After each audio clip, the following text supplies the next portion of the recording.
Debido a la tasa de crecimiento económico del país, varias empresas buscan invertir en territorio guatemalteco. Autoridades aduaneras firmaron un convenio para que de manera interinstitucional se pueda trabajar en pro del combate de corrupción en las aduanas. Diversas iniciativas para el desarrollo integral de la juventud guatemalteca han sido presentadas en el marco del Día Internacional de la Juventud, que se conmemora este 12 de agosto. Hermanastra es enviada a juicio. Abren proceso penal en contra de los presuntos actores del doble crimen que terminó con la vida de Angie Caterín Caseros y su mamá Blanca Ramírez. Colombia y la guerrilla del Ejército de la Liberación Nacional se comprometen a reactivar las negociaciones de la paz suspendidas hace 4 años. Encuentran documentos clasificados en la residencia Trump. Según el FBI, estos documentos podrían poner en riesgo la seguridad nacional.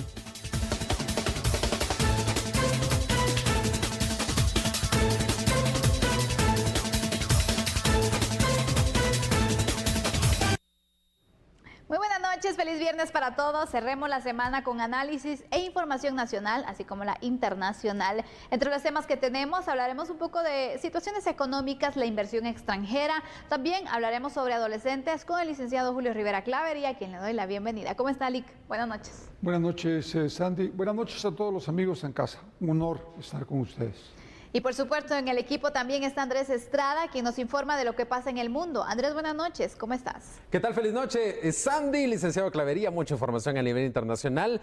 Hay un compromiso para avanzar en el diálogo entre el gobierno de Colombia y el Ejército de Liberación Nacional, la última guerrilla colombiana. Hay más detalles sobre lo que pasó durante el allanamiento de la propiedad de Trump en Florida, y también vamos a hablar sobre algo que está pasando en Arizona, una frontera, un muro que no está terminado y que entonces el estado de Arizona está trabajando para completarlo. Esto y más en tan solo unos minutos acá en A la Medida.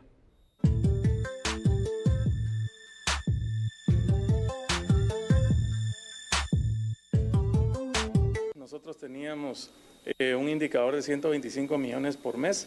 Ya pasamos, ya vamos por 1.075 millones. La idea es no solo llegar a la de 1.500 que tenemos nosotros, digamos, en la estrategia, sino sobrepasarla. Y los eventos que tenemos para las próximas semanas, como el Investors Week, que ya lo tenemos nosotros confirmado para el 22 de septiembre con Financial Times, donde habrán más de 40 inversores. El señor presidente estará presentando la propuesta económica. Haremos una gira también al resto de Centroamérica para traer inversiones. Los eventos que tenemos con Cámara de Finanzas, con Felaban. Otro evento que tenemos fundamental que es con Forbes Guatemala, y esperamos la presencia de más de 700 empresarios. Y sumado a esto, un evento final en noviembre de atracción de inversiones, por lo cual esperamos nosotros pues levantar mucho más dinero, y esto al final de cuentas son más atracción de ingresos tributarios, más generación de empleos.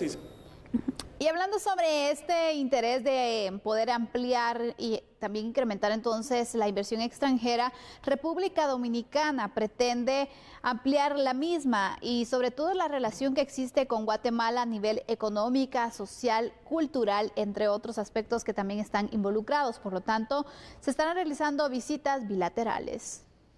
Uno de los eventos de atracción de inversión será el desarrollo de la Semana Dominicana 2022, que se llevará a cabo del 28 de agosto al jueves 1 de septiembre.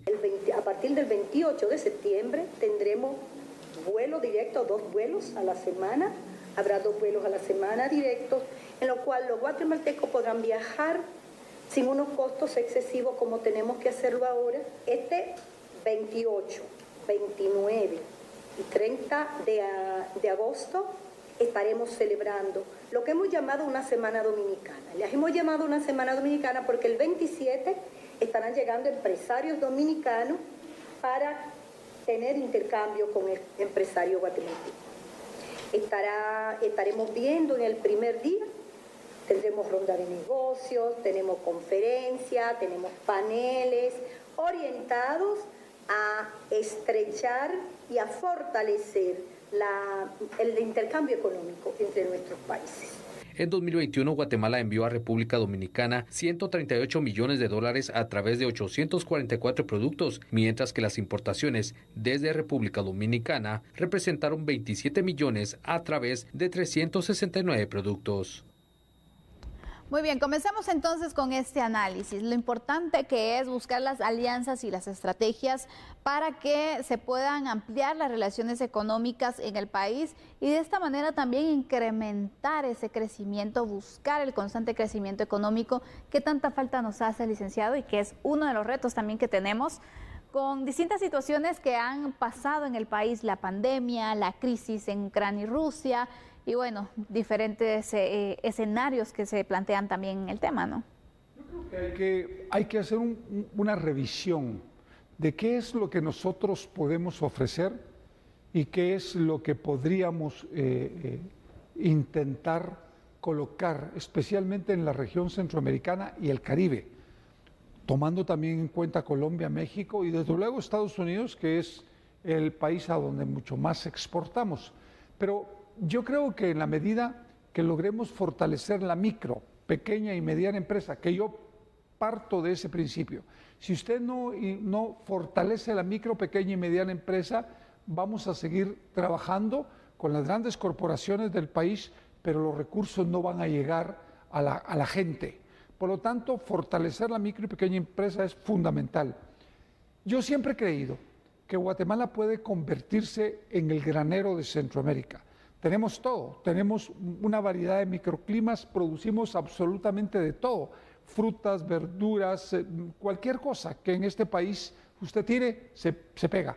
Lo que pasa es que no tenemos los mercados, porque no hemos sabido vender nuestro país, en primer lugar. Pero si se trata de atraer inversión extranjera, ¿cómo vamos a poder atraer inversión extranjera en un país con una conflictividad tan alta como la que se vive en Guatemala y con una inseguridad y una violencia que está a la orden del día? Es decir, nadie le va a venir a invertir una cantidad determinada de dinero si sabe que su dinero no va a tener un retorno y no va a tener ganancia. Aquí no hay amores, aquí lo que hay es ganancias. Exactamente. Sí, y la verdad es de que, por un lado, está bien estos encuentros, el interés que, por ejemplo, República Dominicana tiene en Guatemala, que sea una situación, obviamente, en ambas vías, ¿no? Claro. Pero también es importante que Guatemala prepare el escenario para que estas inversiones también, no solo, imagínense, atraer la atención de un empresario, de un inversionista y decir, bueno, Guatemala puede ser un punto, un país donde yo puedo llevar mi marca, llevar mi negocio, establecer mi empresa. Y cuando vienen acá se dan cuenta que realmente no existen las condiciones de seguridad, que también es importante para que una persona pues decida y continúe también los negocios. Entonces no hay certeza jurídica, que es otro de los factores que también se toma en cuenta al momento de decidir invertir en un país. Entonces va un plan que es integral, es decir, no solamente es buscar los contactos, sino también las condiciones que el país puede ofrecer. Claro, es que usted muy bien lo planteó. Yo me recuerdo de algunos casos en el que efectivamente la Corte de Constitucionalidad anterior dio por cancelado unos contratos con algunas empresas extractoras, mineras, para ser más exactos. El problema es que si usted contrata con una minera, por ejemplo, y después le da las gracias, ¿cómo queda usted internacionalmente visto?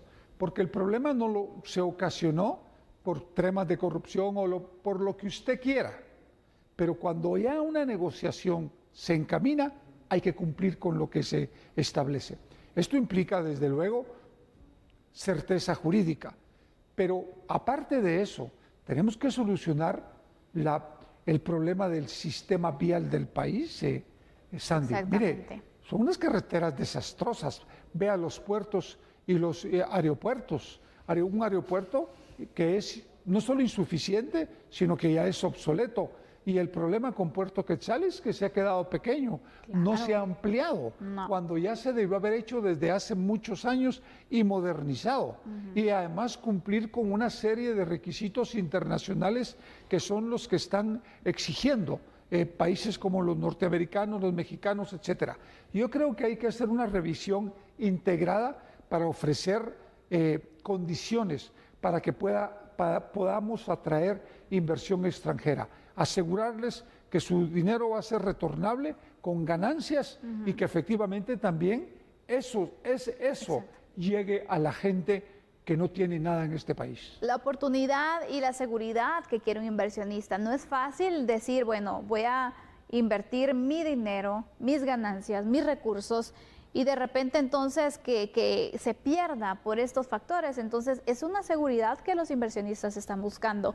Vamos a ir con unos datos en este momento para poder continuar con el análisis sobre la inversión extranjera y lo que se está haciendo también para poder incrementar así la situación económica, mejorar la economía nacional. Hay que mostrar que el Ministerio de Relaciones Exteriores, por medio de su red de consejeros comerciales en Estados Unidos, de hecho, ha coordinado ya 2 seminarios web dirigidos a empresas interesadas en invertir en Guatemala. Se informó que la iniciativa se desarrolló como parte del proyecto Guatemala no se detiene, que se impulsa con el sector privado organizado. Las autoridades comunicaron que como resultado de estas presentaciones, algunas compañías mostraron interés en invertir en el país. La red de consejeros comerciales convocó y confirmó la asistencia de 22 firmas de Estados Unidos a las que presentó las oportunidades en los sectores de business process, que en este caso también hay que mostrar cómo ha estado la situación del país en el primer trimestre del año con la transferencia de capitales extranjeros, que por cierto, imagínense las cifras, escuchen muy bien, cayó esta transferencia de capitales extranjeros en el primer trimestre del 2022, cayó en un 22.7% en comparación con el mismo periodo, pero del año pasado. En el 2021, el flujo de inversión extranjera totalizó más de 3.000 millones de dólares, impulsado por una transacción. Este año el panorama económico es más complejo, por eso autoridades están impulsando estas actividades que traigan la inversión extranjera al país. Y por eso entonces es determinante aprovechar estos acercamientos, porque es importante que, imagínense, los empresarios, los inversionistas tomen el tiempo y digan, bueno, escuchemos qué es lo que Guatemala tiene para nosotros. Y que al momento entonces de que se pueda dar a conocer por qué sí deben invertir en Guatemala, de verdad, cuando ellos vengan, porque obviamente tienen que hacer una visita de conocimiento del área, se den cuenta que sí es un lugar como se los pintaron, ¿no? Lo que pasa es que una cosa es lo que puede uno como guatemalteco plantear, como funcionario guatemalteco plantearle al mundo, pero otro es la realidad. Claro. Cuando vienen y se hacen los análisis de riesgo que ellos piden, porque tengo amigos que los hacen, la realidad es otra. Se da uno cuenta que no es tan simple, por ejemplo, simplemente con los trámites administrativos en algunas de las dependencias del Estado para llenar los requisitos que se exigen. Son 200, 157, 200 pasos los que hay que cubrir. En otro país usted tiene 30, 35. Las carreteras, los puertos, todo lo que le planteé con anterioridad. Pero eso no significa que en un futuro no se pueda cambiar, porque ese debería ser el gran objetivo al final, Sandy. Definir qué vamos a hacer con el país en los años venideros y cómo vamos a hacer para mejorarlo en función de todos los guatemaltecos.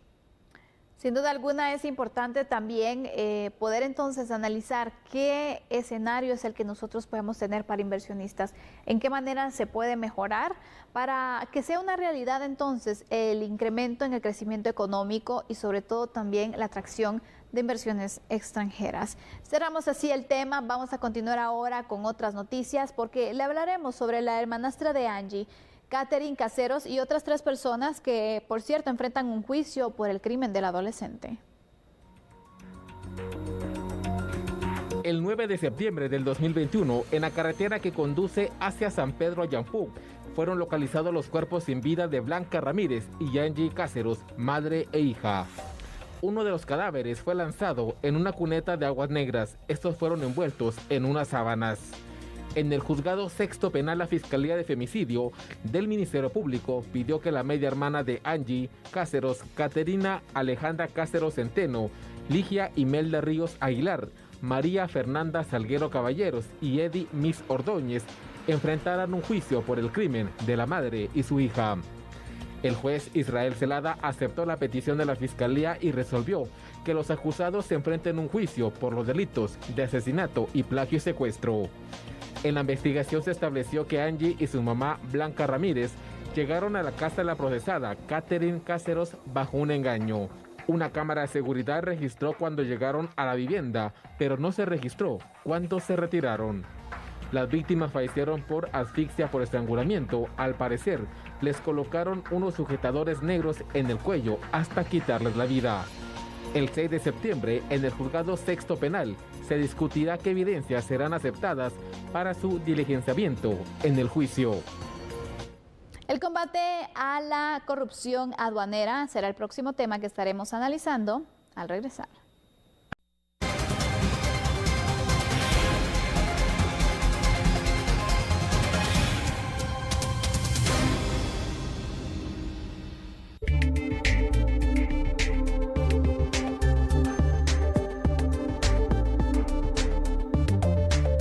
En el marco de la reunión del Comité Aduanero Centroamericano, se suscribió dicha herramienta para detectar y atender los casos en donde personal aduanero se vea involucrado en actividades irregulares y que afecten el comercio regional. Y esto nos va a permitir tener una proyección de todos los ejes de trabajo que tenemos que tener en materia de ética, de transparencia, la importancia que todos los actores de la cadena logística del comercio internacional se unan, y esto es parte de la visión que ha manejado la Superintendencia de Administración Tributaria en los esfuerzos por promover la transparencia y la ética, no solo en el servicio aduanero, sino que en toda la administración tributaria. ¿Es una herramienta que busca, pues, de alguna manera combatir la corrupción de agentes aduaneros regionales? Sí, precisamente va proyectado a tener lineamientos en el cual se promueven todo el tema de ética, de transparencia, de cero tolerancia a la corrupción. Costa Rica sigue recuperándose del hackeo masivo que sufrió en abril pasado, por lo que envía un mensaje a Guatemala y también los países de la región para poder fortalecer sus sistemas informáticos y evitar hacer víctimas de hackers. Digamos que el sistema informático tiene dos fases, una que es la parte operativa, la interacción con el sector privado operativo.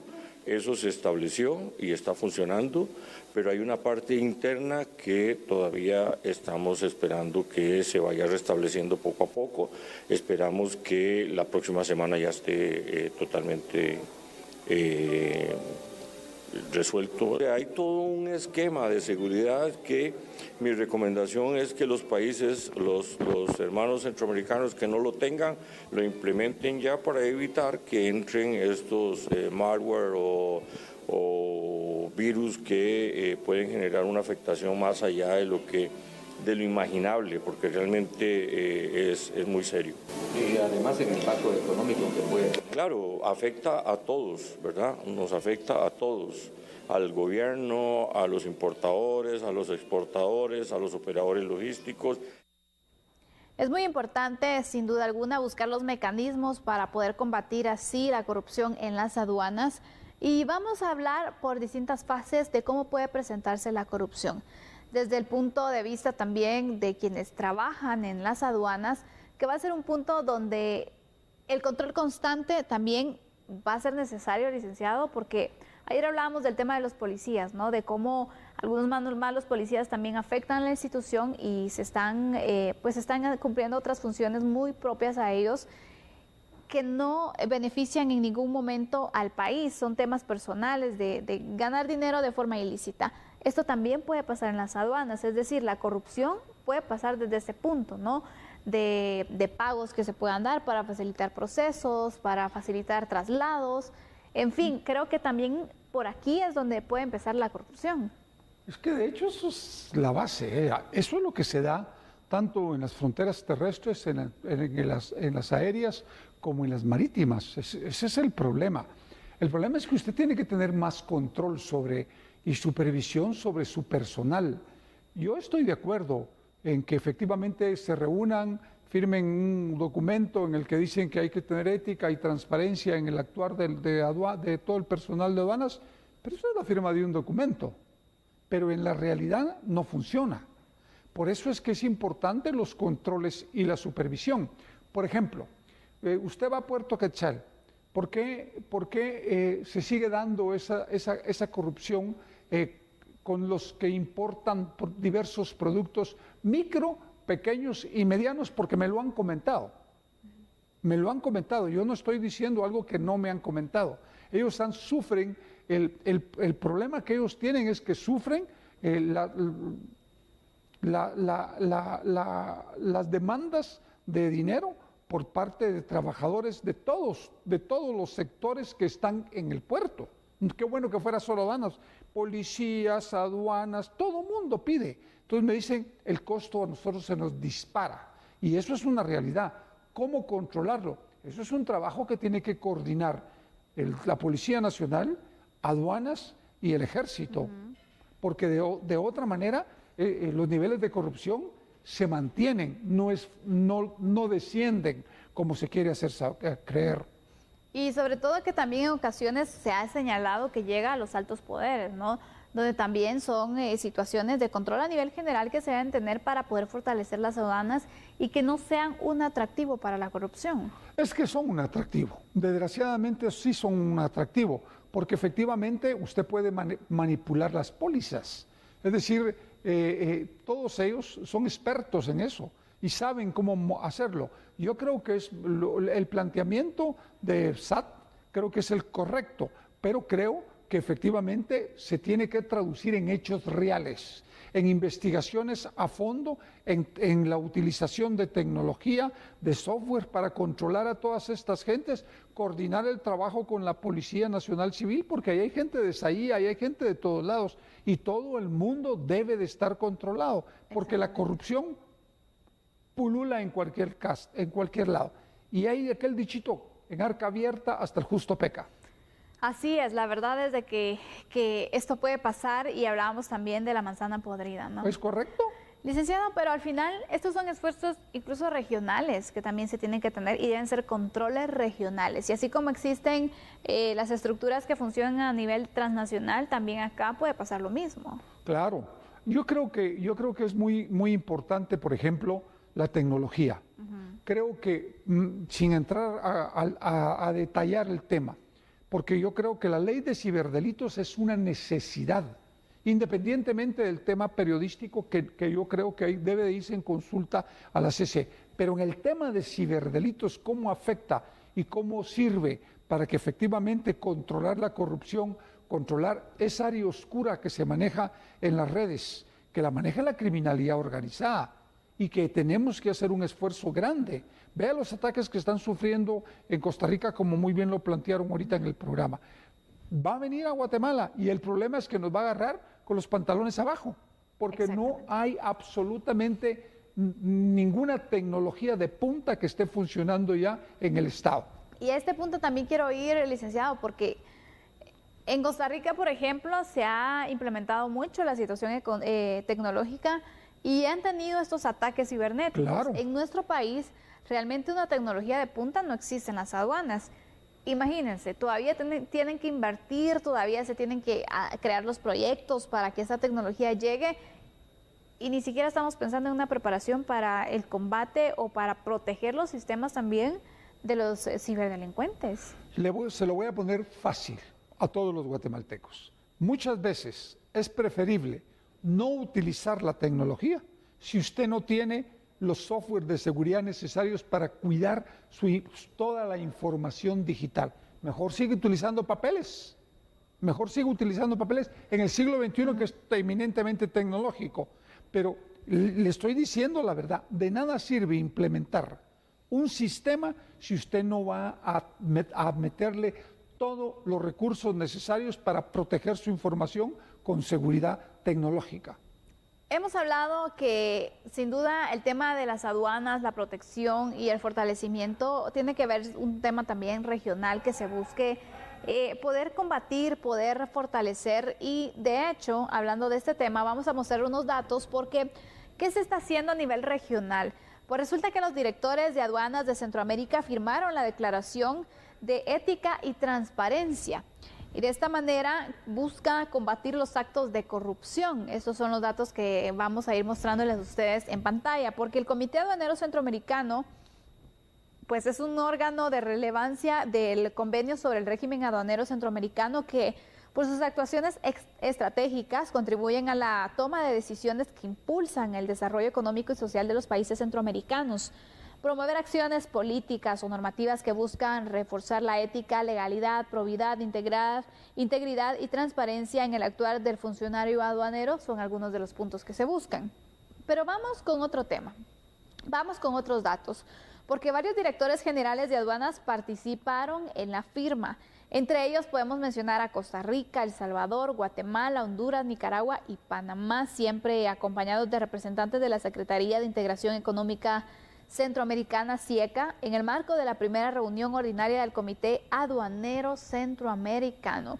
Así que, qué bueno, hemos hablado que Centroamérica debe de trabajar en conjunto, la región debe estar muy bien integrada, buscar objetivos en común, y sin duda alguna, las aduanas tiene que ser uno de ellos. Yo estoy totalmente de acuerdo, pero que no se queden declaraciones, sino que efectivamente se ponga en marcha un plan que le dé a los comerciantes que importan y a los comerciantes que exportan y a los industriales que pongan la certeza de que todo va a hacerse conforme la ley.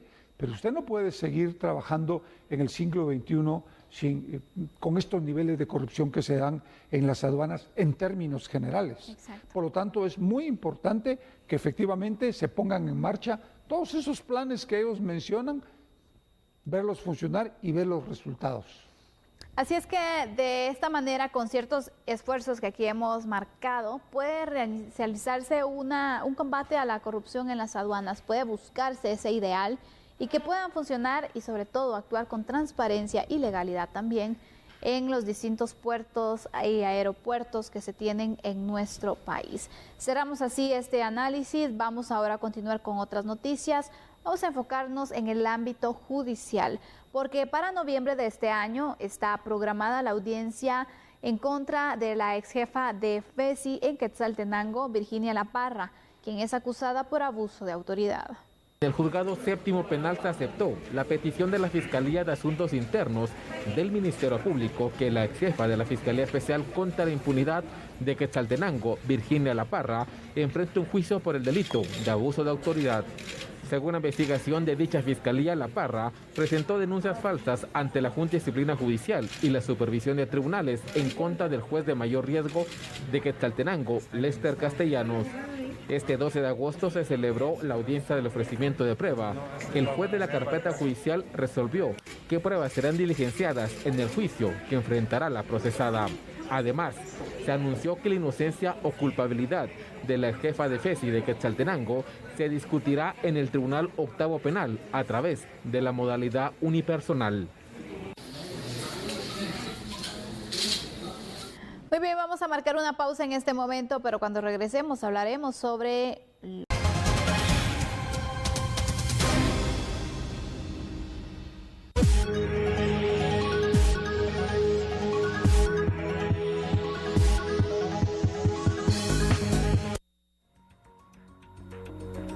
La iniciativa de Ley Integral de la Juventud presentada en marco del Día Internacional de los Jóvenes busca crear un marco jurídico que garantice el desarrollo de oportunidades a través de programas para la población joven del país. La propuesta, que consta de 52 artículos y 12 capítulos, busca la creación de un Instituto Nacional de la Juventud, que sería el ente encargado de la coordinación de proyectos en pro de los jóvenes, para erradicar la falta de oportunidad, discriminación, entre otros aspectos que se convierten en obstáculos para el desarrollo integral. Con la creación del instituto, el Consejo Nacional de la Juventud sería derogado. Sin embargo, el secretario de Conjuve pasaría a formar parte de la junta directiva del instituto para continuar con la aplicación de programas para el desarrollo de la juventud.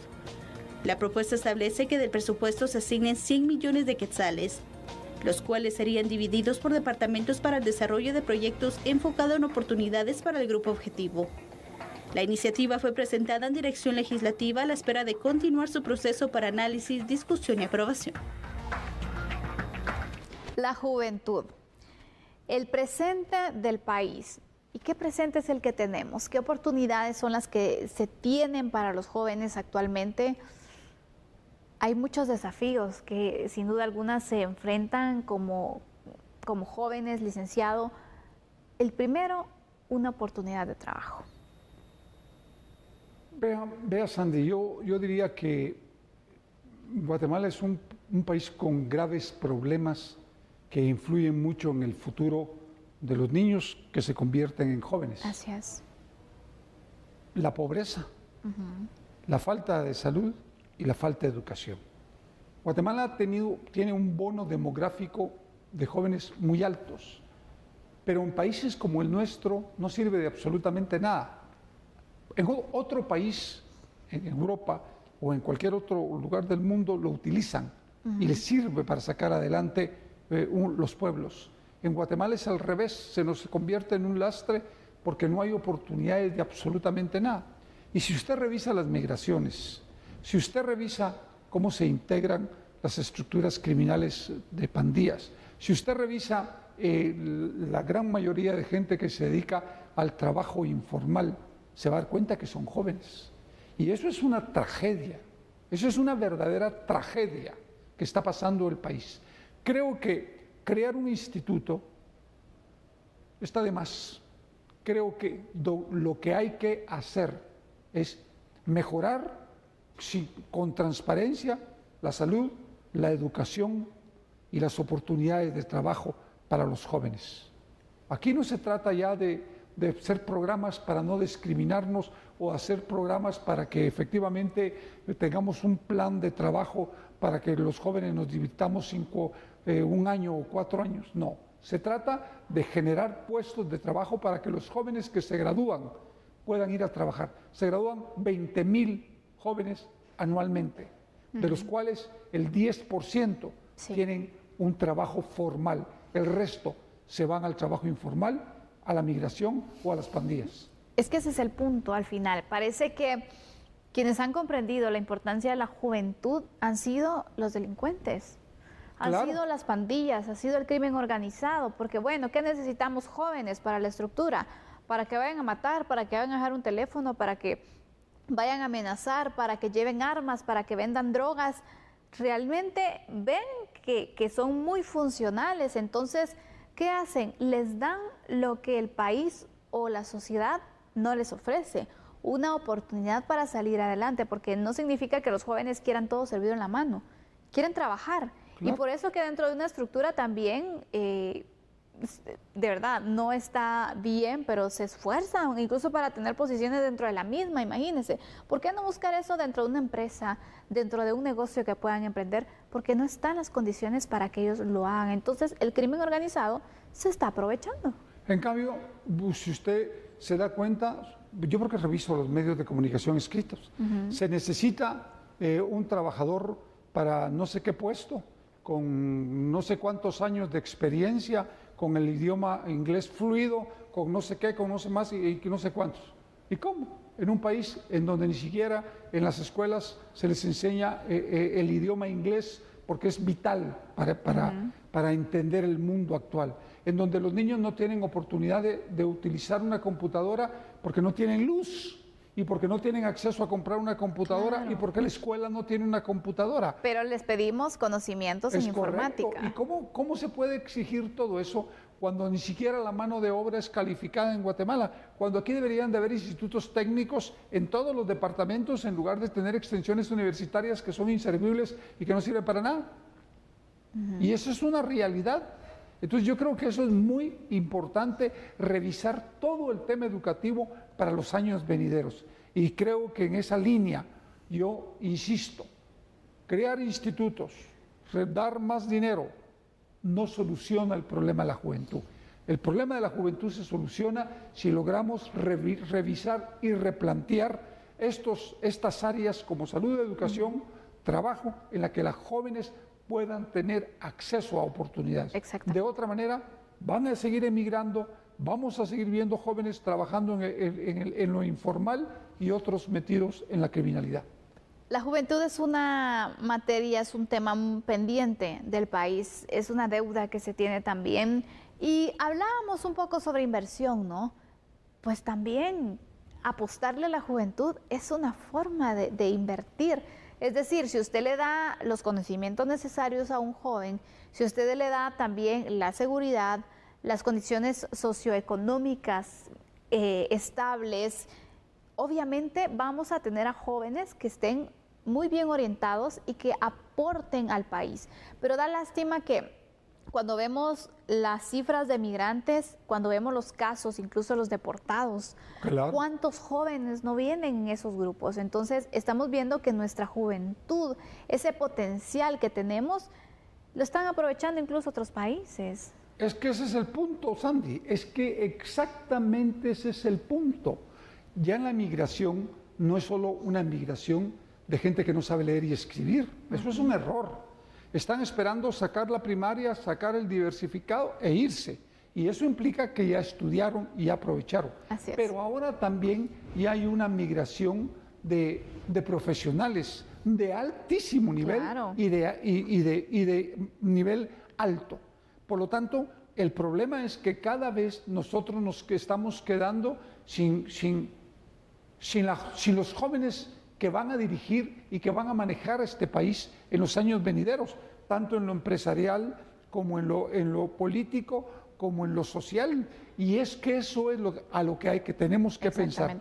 ¿Cómo vamos a dejar este país si no replanteamos el orden de las cosas? Así es. Vamos a ir con unos datos porque ¿cuántos jóvenes existen en el país?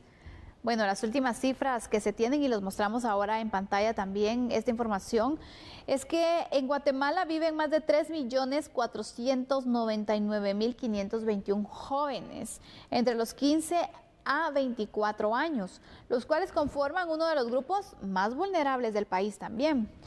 Cada día los registros de las fuerzas de seguridad que velan por este sector de la población documentan hechos que afectan a la juventud, ya sea porque son víctimas de hechos de violencia, porque se incorporan a pandillas y se involucran en crímenes que los llevan a juzgados especiales. El Ministerio Público, por ejemplo, registra la atención de 45.996 víctimas, entre estos niños y jóvenes que sufrieron algún tipo de vulneración a sus derechos. En estos casos también hay violaciones. La Organización de las Naciones Unidas busca promover la participación de la juventud como esencial para el desarrollo, y es que así tiene que ser. En 1999, la Asamblea General de la ONU designó el 12 de agosto como el Día Internacional de la Juventud. En Guatemala fue ratificado mediante el decreto 44-2008 del Congreso de la República. Hoy, que se conmemora el Día de la Juventud, las autoridades reiteraron su compromiso con la juventud mediante diferentes programas que implementa el Gobierno de la República. Y bueno, también esperamos esos resultados, porque es una necesidad latente que se tiene de poder apoyar más a los jóvenes. Se habla de la creación de este instituto, puede funcionar, pero también yo creo más que todo, licenciado, y quiero conocer su opinión, ¿por qué no significan los esfuerzos de, por ejemplo, hay varias instituciones que están en pro de los derechos de la juventud, que tienen la visión y la misión al final de poder ayudar a este sector de la población, pero ¿por qué no mejor unificar esfuerzos y no andar como que haciendo poquito pero disperso y al final no se ve el resultado? Porque ese es el objetivo. Simplemente cada quien jala por su lado, porque al final son sus intereses y no es el interés de la juventud de un país. Debería ser una política de Debería hecho ser de una Estado. política de Estado. Pero imagínense lo que usted planteó: 3.421.000 jóvenes. Es decir, de los cuales 45.000 más o menos han sido detenidos por las fuerzas de seguridad. Imagínese usted ese potencial como mano de obra calificada, como profesionales de primer nivel, es decir, como técnicos en materias distintas. Si logramos realmente hacerle entender a los alcaldes que su papel no es solo estar conectando chorros, ni metiendo desagües, ni haciendo, sino también dedicarse al tema de la educación y al tema de la salud. Y el tema de la salud, el tema de la educación implica apoyar, ayudar y a formar conjuntamente con la cooperación internacional y con algunas otras instituciones los jóvenes del futuro, porque en los pueblos no tienen opciones, es que no hay opciones. Estuvimos hablando de la inversión, de atraer inversión extranjera. ¿A dónde viene la inversión extranjera a colocarse? A la capital o al departamento de Guatemala, y cuando va a alguno de los lugares más remotos de este país, inmediatamente empiezan grupos a presionar para sacarlos. Por favor, las agendas políticas en estos temas no deberían de caber. No. No deberían de caber, Sandy. Aquí deberían de pensarse en las políticas para el futuro del país y de los jóvenes que son los que realmente van a dirigir este país. Imagínense, jóvenes que no tengan la capacidad para dirigir el país en los años venideros, sería un desastre para este país. Por eso es importante educarlos, capacitarlos, profesionalizarlos al mayor nivel. Es una deuda pendiente que el país tiene y es un tema que esperamos que de verdad exista la urgencia y se puedan ver ya resultados de la creación de políticas que se cumplan, que trasciendan administraciones también, porque la juventud lo vale, lo merece y lo espera. Cerramos así el análisis y ahora vamos a continuar con otros temas, con otra noticia judicial. En este caso hablaremos sobre el caso del juicio de los auxiliares fiscales del Ministerio Público de Chiquimula que son acusados de cohecho pasivo porque se reanudó la audiencia. En el 15 nivel de la Torre de Tribunales, los jueces del Tribunal B de mayor riesgo reanudaron el juicio que enfrentan Gerson Alexander Franco Carrillo, Eddie Enrique Franco Carrillo, Abelino Mateo Nájera y Elcer Conrado Mancilla Arroyo. En la continuación del debate oral y público, uno de los abogados defensores interrogó a uno de los peritos propuestos por la Fiscalía de Asuntos Internos. Parte 8 dice análisis, conductas particulares identificadas en el material revisado. Usted viene y desarrolla sobre cada uno de los identificados acá, desarrolla un análisis. Este análisis fue con respecto a lo que usted, el Ministerio Público, le propuso. Sí. Según la investigación de la Fiscalía de Asuntos Internos, los trabajadores del Ministerio Público realizaron exigencias dinerarias de hasta 10,000 quetzales para cerrar investigaciones penales. A los implicados se les señala de los delitos de encubrimiento propio y cohecho pasivo. Se presume que pidieron de 3,000 a 10,000 quetzales a distintas personas vinculadas con hechos de asesinatos a cambio de cerrar las investigaciones en su contra. Finalizamos el análisis de la información. Gracias, licenciado Clavería, por acompañarnos. Le deseo un feliz fin de semana, un excelente fin de semana. Igualmente para usted, Sandy, que se la pase bonito. Y por favor, pásensela bonito en sus casas. Feliz noche. Así es, vamos ahora a una pausa, pero regresamos con Andrés Estrada y las noticias internacionales.